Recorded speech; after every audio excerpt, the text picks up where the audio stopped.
Kære forældre, når børn dyrker sport i en idrætsforening, får de meget mere ud af det end bare at blive gode til en sportsgren. De lærer vigtige sociale kompetencer og færdigheder i samspillet med andre børn, trænere og hjælpere omkring dem. Men idrætsforeningerne har brug for lidt hjælp fra jer forældre. I en idrætsforening melder du nemlig ikke kun dit barn, men også lidt af dig selv ind i foreningen. Ind i fællesskabet. Et socialt fællesskab forankret i sporten, der også næres og styrkes af samværet uden for træningen, og som er så vigtig for barnets trivsel og udvikling. Og her spiller du som forældre en central rolle for barnets entusiasme.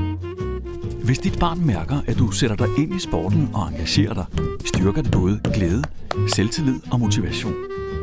Byd aktivt ind i rollen som idrætsforælder, både over for dit barn og klubben, ved at være tilgængelig, hjælpsom og positiv. Hjælp med stort og småt, hvor du kan.